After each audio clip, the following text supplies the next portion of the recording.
So, my goodness. I'm just having one of the best mornings I've had all week.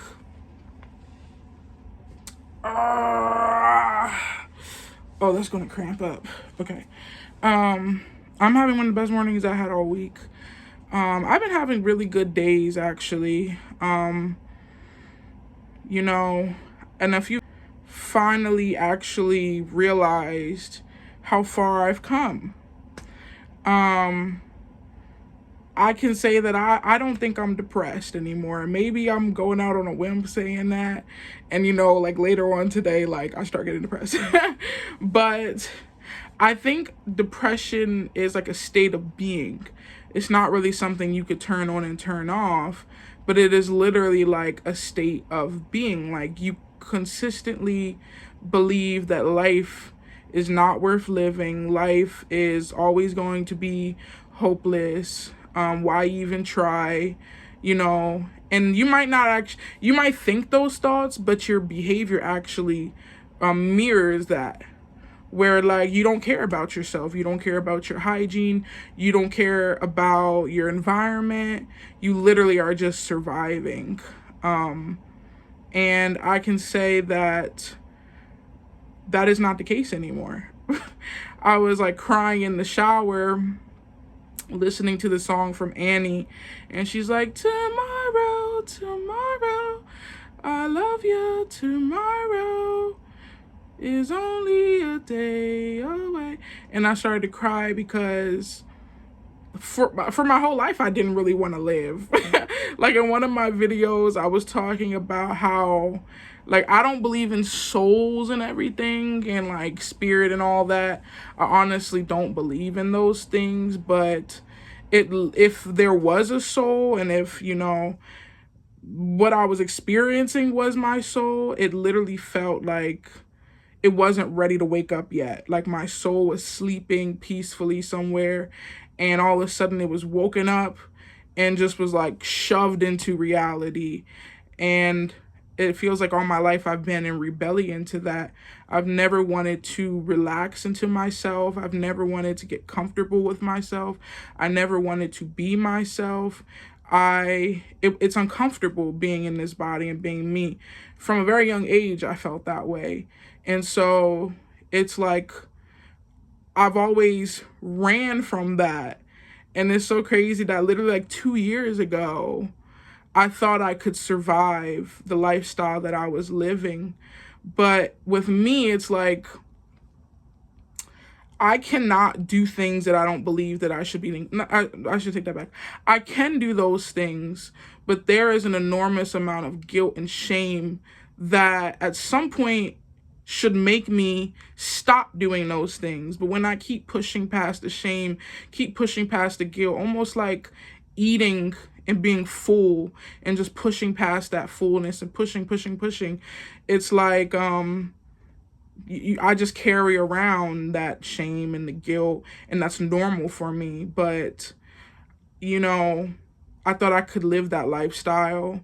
I thought that it wouldn't hurt me, and it has been contributing to the state of mind that I was in, which was not a healthy state of mind. And I just realized this morning like how far I've come. Like I finally feel free, and I finally feel connected to myself.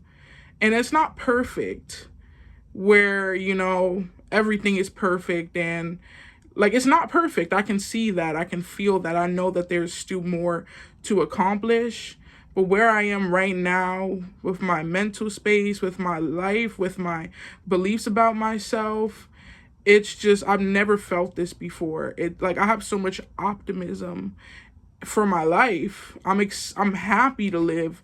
Like I am grateful to be alive. And it's crazy because it's not like I'm rich. It's not like I have a boyfriend and I have the love of my life. Like it's not like anything is contributing to this other than the fact that I've been learning how to be with myself. and being comfortable in myself. And it's so crazy because, like, I fought it. I fought it for the longest time, but life kind of put me in a situation where it was like, this is your only way out. Like literally, it was like, this is your only way out. You must go through. And I was so afraid to go through, but I think I finally saw that there was nothing to be afraid of. Like, it was like the fear, the yearning to change and have a different life, and the opportunity, like, it was like everything that I could possibly want is on this other side. Before, I was too afraid because I knew that it wasn't going to be comfortable going through it, but it was like, this was my last resort. So it was kind of like, if I go through it, it better work. Like, I don't know how to explain it, but I had to be alone, no distractions, no escaping. Literally, I that all gave me the chance to actually try something different, because when I was distracting myself, I was using the same things, that I've been using to distract myself. But being in that state literally allowed me to find a different way, to choose a different way. And like I said, it's not perfect, but it feels so good. And I was crying because it's like, I'm not miserable anymore. I'm happy to be alive. I love my life, and there isn't anything wrong with me. Like, I literally get to enjoy my life, and there's so many things to enjoy about it. Just breathing. Like, last night, my mouth is so dry. I'm gonna try to get through this.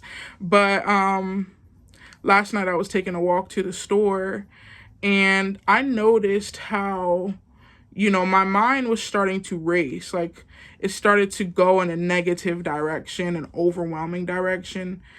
I understand that anxiety is a nervous system response. It is when your nervous system is like on alert, like hypervigilant, tense, and like, hypervigilant,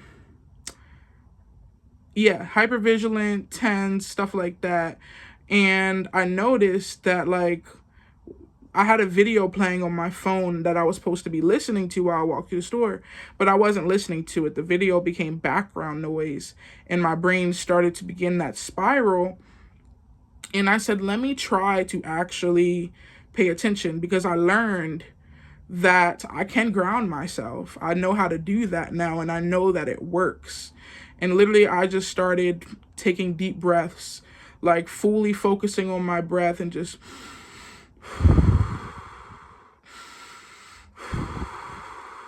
and I literally did that for like 2 minutes, and all of a sudden I was able to actually focus on the video to the point where I was able to actually, like, dive into it.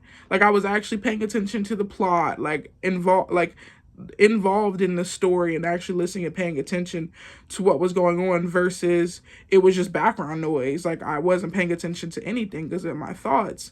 And I was like, wow, like, I literally regulated myself. And I realized, like, that I guess that's like stage 1 of grounding, is when you're able to become aware that you are not present and start using a grounding technique to bring yourself back.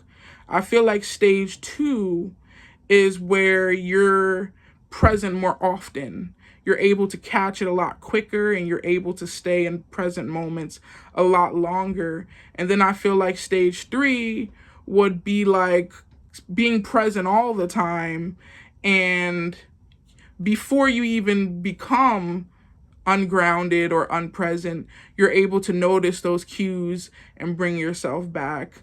Like, I always am tightening my core.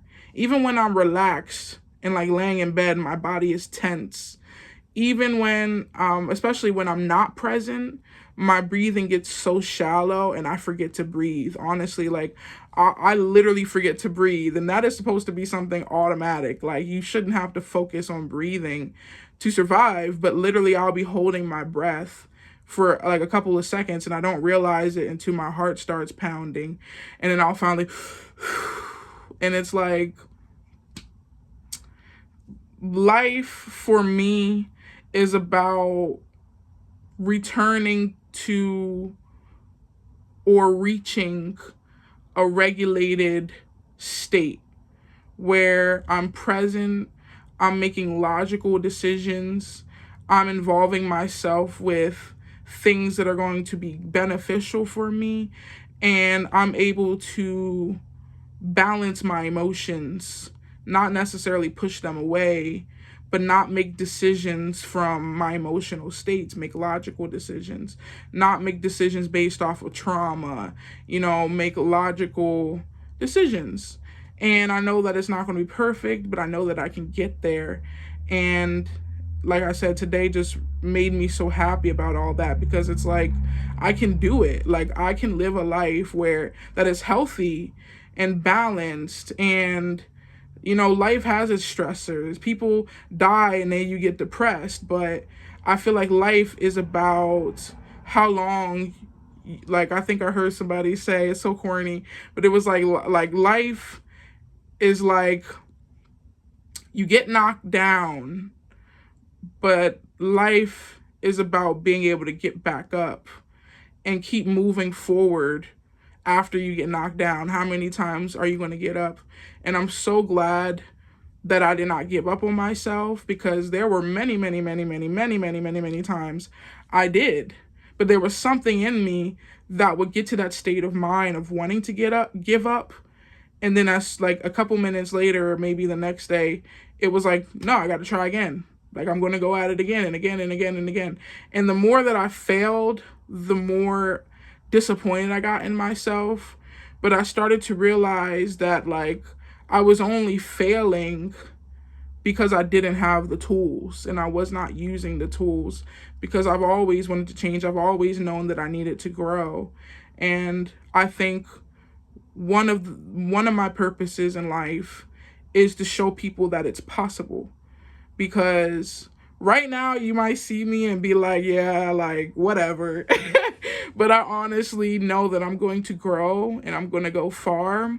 Hopefully I don't die tonight, because I hate saying things like that, because I have this like fear of like, oh my gosh, what if you died? But I'm going to go further, and I'm going to keep growing. And people might see me when I finally reach that state and not understand where I came from, not understand the struggles that I went through. I'm only 21.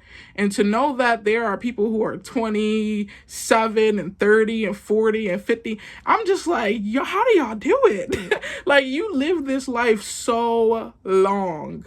And I honestly feel like people who are older than you, they have some type of responsibility to share some type of wisdom, at least one piece of wisdom, in a way that isn't trying to scare you, and in a way that isn't trying to suppress you or anything. The wisdom should come from a good place, trying to be beneficial, trying to help you, if you are older. And I feel like, people have many purposes, but I know one of mine is to show people that you can do it. And it's to go and it's to encourage those who are just like me, because I know I'm not the only one. And it just makes me so happy to be able to see how much I've grown. And I thought growing was me losing weight and being skinny, but I've lost 1 pound. And that has nothing to do with my joy and my happiness. Like, I am happy to be alive, to be able to get in the shower and feel the warm water on my neck and my back, and that feels good. And I get to experience that. I get to sit outside in the morning when the sun is coming up and see all the little birds flying in the sky. Like, where did they come from? Like, they kind of come into frame and they leave. It's like, I get to see everything. I get to experience. I get to taste. I get to smell. I get to feel. And none of that I would get to experience if I was not alive. So I am so grateful to be alive, because I get to experience even the bad, because it's better than not being alive. Maybe, I don't know about for everybody else, but this is my own personal, perspective. And I'm starting to understand that I have a lot of healing to do.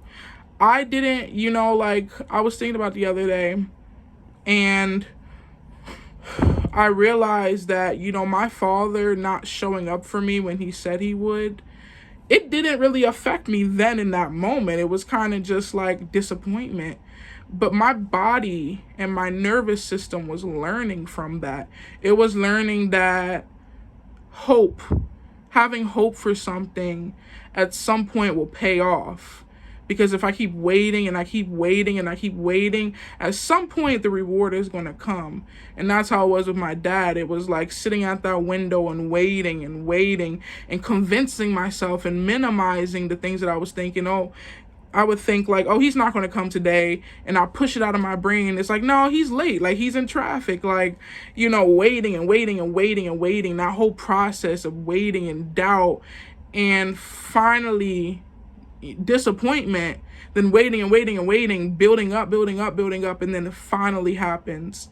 And my nervous system was taught that throughout pretty much my whole childhood. And so, the last relationship that I was in opened that wound. And though it wasn't the same type of situation, this person pretty much played into that rhythm of uncertainty. And my nervous system literally had a reaction to him. Like, I would shake whenever I was confronting him about something, because I was so afraid that if I expressed myself, if I told him the truth, that I would either have to start defending myself or that he would not understand and he would brush it off. And I so badly wanted him to understand. And that part comes from my mother. Like, all I wanted her to do was understand me, because she wouldn't treat me how she was treating me if she could understand me. And so he didn't create the wound, but he definitely stuck his fingers in there and dilly-dallied around, and I had to cut it off. I had to. And that was one of the hardest decisions to make, because it literally feels like my brain wants the complete opposite of what I want. Like, my brain is the animal and it's just doing what it's supposed to do technically, but my beliefs and my awareness know that that is not the best route, that that is not beneficial, that that is not healthy, that, so I'm happy to be alive. And if you're depressed and you've been depressed for a long time, the only thing that I can say that got me out of this was organization and routines. Setting up a routine where things start to just be automatic. I know a lot of people who are depressed struggle with hygiene. So I would set my alarm for 6:30 p.m. every day. And at 6:30 p.m., I got up, started picking up my room, putting things in the bin, throwing away trash. Like, this was the time designated to do everything that needed to get done to make my environment clean. And, it wouldn't, like, a messy room and a messy environment does not make me feel good. And so instead of letting the dishes pile up and pile up and pile up every single day, I was taking all the dishes out of my room, washing them, getting it over with. I would put on videos, like YouTube videos, while I did the dishes to make it more enjoyable. After I did the dishes, I would kind of make my hygiene routine like a ritual. Like, this is the time to, like, spoil myself and take care of myself, because I deserve that. And so having that routine, just that routine in my morning routine, where it's like setting times to take care of yourself and do things that you should be doing that would make you feel better, it felt less like a fight. It was like, okay, well, it's time. I got to chill, I got to lay around, I got to feel how I wanted all day, but I'm going to stick to this, and I'm just going to do this. And I learned that motivation doesn't come before the action. Motivation comes during the action, during the movement. So if you're waiting to feel motivated to do something, that isn't going to be sustainable long term. The motivation came when that alarm went off and I started to move and pick up the clothes off the floor, and I started to put the clothes away and fold it and put my socks away and wash the dishes, because the reward was coming. The reward of having a clean room and a clean environment was coming, and I could see it being put together. And, you know, that's what helped me, honestly. Routines and organization, setting myself up for the day, looking at what I need to do in a day and how I can accomplish those things in the easiest way possible, making it easy for myself instead of being like, oh, I'm going to go hardcore, walk a mile every day. And so you spend the whole time walking a mile, and you wake up the next morning and there's that tension because it's like, you got to do something. And it's like, no, break it down. Walk 0.5 miles in the morning, walk 0.5 miles in the afternoon. Break it down. Do what you need to do, because it's you. You got to formulate it to yourself. You got to work with your own motivation and your own strengths and your own self. You can't look at somebody else and do what they do. You have to do it for yourself. And people can give you the template like I'm doing right now and just kind of giving the outline, but however you have to accomplish it is how you're going to have to accomplish it. And I honestly hope that you implement that if you are depressed, if you're struggling in that way, because it does get better. And it does get better. And at some point, like some nights, I'm excited to start the routine because I know like I'm about to feel good after I do this. Like, it's it being alone without any distractions literally was one of the best things that could have happened to me, even though it was the thing that I feared the most, because I didn't want to do it. I didn't want to settle. I didn't want to accept this. I didn't want to acknowledge this and be in this. But knowing that I can change anything about myself that I don't like, having that control, I don't know. I'm going to just keep talking, but I feel really good. I feel very good. And I'm about to... See, the only thing I hate about doing my nails is I can't play my guitar because I hate the way the strings feel on my fingernails. It's like really gross. So I don't know what I'm going to do, but I'm going to find something to do that is constructive. Maybe I'll finish picking up my room, do some watercolor painting. I've been wanting to do that. I don't know if I'm going to do my makeup today. I think I just want to do bare face. I don't feel like, putting all that effort in. I'll save it for another time. But yeah, I hope this was helpful.